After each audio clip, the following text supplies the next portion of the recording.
Crescer em uma família com pai ou mãe narcisista deixa marcas profundas, marcas que vão além das experiências visíveis e moldam aspectos internos que poucos conseguem compreender. Para o filho adulto de uma pessoa narcisista, certos padrões e reações emocionais se tornam tão enraizadas que se transformam numa segunda pele, algo quase impossível de perceber do lado de fora. Esses traços, embora frequentemente invisíveis para quem observa, se manifestam de maneira intensa e sutil, influenciando desde a autoestima até a capacidade de estabelecer relacionamentos e limites. E neste vídeo eu quero esclarecer e reduzir a confusão que cerca filhos adultos de pais narcisistas. Dividiremos a análise em três áreas: a percepção negativa de si mesmos, os desafios emocionais e sim, também os traços positivos. Afinal, se você é uma dessas pessoas ou se conhecer alguém que é, sabe o quanto foi necessário superar para poder chegar até aqui. E eu posso te afirmar com toda certeza que mesmo que essas cicatrizes emocionais pareçam esmagadoras, elas não definem você. E ao longo deste vídeo você não apenas vai reconhecer esses traços, mas também vai descobrir caminhos para poder reconstruir a sua autoestima e fortalecer as suas emoções. Meu nome é Anderson Contaif, eu sou médico, especialista em clínica médica. A minha missão é ajudar vítimas de relacionamentos abusivos e com narcisistas a recuperarem a sua saúde física e emocional. Antes de explorarmos os traços de personalidade que um filho de um pai narcisista pode ter desenvolvido, é fundamental reconhecer e aceitar a experiência vivida. Muitos filhos de pais narcisistas acabam minimizando ou racionalizando as suas vivências, dificultando a compreensão dos impactos que elas realmente causam. Validar o que aconteceu não é culpar o outro, mas sim entender o que precisa ser trabalhado e curado para seguir adiante. Dito isso, vamos começar pela percepção negativa de si mesmo. O primeiro aspecto que salta aos olhos é a baixa autoestima e a autocrítica. Desde cedo, esses indivíduos tendem a questionar seu próprio valor e não desenvolvem muita confiança em quem realmente eles são. E esse padrão muitas vezes vem da influência de um pai narcisista que, em vez de nutrir o senso de autonomia da criança, vai construindo a dinâmica familiar ao redor da exaltação de si próprio. E dessa forma, desde muito jovens, essas pessoas internalizam uma constante dúvida sobre seu valor, um padrão que só se intensifica com o tempo. E com isso surge um sentimento crônico de culpa. Nosso segundo ponto. Essa culpa persiste por muitos anos e leva essas pessoas a se sentirem responsáveis por tudo ao seu redor. Elas são condicionadas a acreditar que qualquer problema é culpa delas, pois o pai narcisista transfere a responsabilidade independentemente de quem realmente tenha cometido o erro. Isso ocorre porque o transtorno de personalidade narcisista distorce a percepção de culpa e impede a verdadeira autorresponsabilização. E como resultado, o filho adulto de um narcisista frequentemente carrega essa culpa crônica, assumindo responsabilidades que, na verdade, nada têm a ver com ele ou com ela. A baixa autoestima e a culpa também contribuem para uma dificuldade em estabelecer limites. E com frequência os limites que essas pessoas tentam impor são frágeis, pois durante o crescimento qualquer tentativa de demarcar um espaço próprio era desfeita ou manipulada em favor do pai ou a mãe narcisista. E sempre que tentavam reforçar esses limites, a reação era uma punição desproporcional, uma resposta inflamada, questões menores aqui, né? E eu costumo chamar isso de supervalorização de coisas pequenas, onde até situações corriqueiras são tratadas como grandes ofensas, especialmente se o narcisista se sente desafiado ou ferido. E para pessoas que cresceram com pais narcisistas, praticar limites, ainda que em pequenas ações cotidianas, pode ser um bom começo. A assertividade de dizer não e a autoconsciência sobre suas próprias necessidades são habilidades que aos poucos fortalecem a proteção emocional. E outro aspecto marcante é o estilo de apego inseguro que muitos filhos de pais narcisistas desenvolvem, o que dificulta a formação de relacionamentos confiáveis e saudáveis. O apego seguro, ideal, saudável, é que se busca num processo de recuperação, mas os padrões internalizados cultivados pelos comportamentos narcisistas, os pais, eles perpetuam a culpa, a baixa autoestima e as barreiras em estabelecer limites, afetando os relacionamentos de forma muito significativa. E essa influência se estende ao tipo de relacionamento que essas pessoas buscam na vida adulta. Muitas vezes os filhos de pais narcisistas eles encontram parceiros com características semelhantes às dos pais, o que pode levar à repetição de padrões de codependência. E esse ciclo se torna um convite à reflexão sobre o que pode estar levando a essas escolhas, como trabalhar a percepção de valor próprio, que pode ser aqui algo muito transformador. Também podemos dizer que filhos adultos de pais narcisistas tendem a se tornar pessoas agradáveis, sempre priorizando as necessidades dos outros em detrimento das suas próprias necessidades. E durante a infância, esse comportamento era uma estratégia para poder lidar com um pai narcisista, mas em relacionamentos saudáveis é essencial que a pessoa tenha um senso de identidade e de autonomia. A dificuldade em expressar seus próprios desejos e limites transforma-se em um monólogo interno de autossacrifício, onde a pessoa é exaltada e o agradar ao outro torna-se o centro dessa dinâmica. Outro desafio é a hipervigilância, onde esses indivíduos estão constantemente em alerta, antecipando críticas e desaprovação, e esse padrão de estado de alerta é uma herança da relação com o pai narcisista. O filho adulto vive esperando o próximo momento em que será menosprezado ou se sentirá vulnerável, e isso acontece porque a validação emocional era rara e aplicada de forma intermitente, criando uma expectativa constante de vigilância. Vale lembrar que esses componentes não são isolados. Enquanto lidam com a hipervigilância, essas pessoas também estão tentando agradar os outros, duvidando de si mesmos ou com limites muito frágeis. E tudo isso acaba gerando uma sensação de profunda incerteza sobre qual direção tomar e pode resultar em outro componente, que é a desregulação emocional. E esse termo se refere às dificuldades em gerenciar as emoções, o que pode se manifestar em ansiedade, depressão ou raiva, em alguns casos em sintomas de estresse pós-traumático.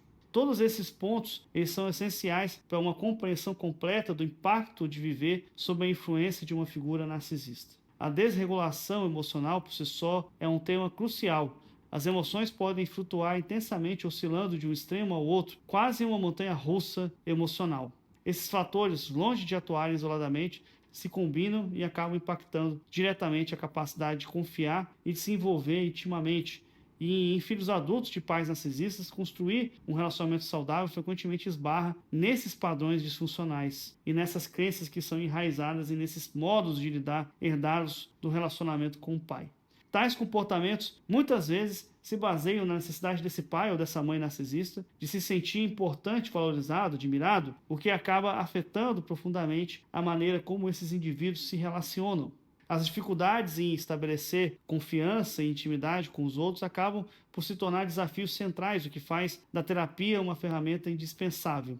É nesse espaço que conseguimos voltar ao passado, explorar esses aspectos e entender os padrões de forma mais ampla e profunda.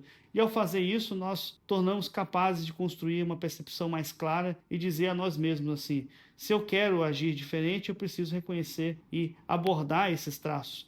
E precisamos revisitar aqueles gatilhos emocionais que são constantemente ativados, compreender os comportamentos e as suas consequências. E geralmente essas consequências se manifestam nas dificuldades em confiar e estabelecer relações íntimas saudáveis. Mas, felizmente, nem tudo é negativo. Filhos de pais narcisistas também desenvolvem traços positivos que contribuem para enfrentar essas dificuldades.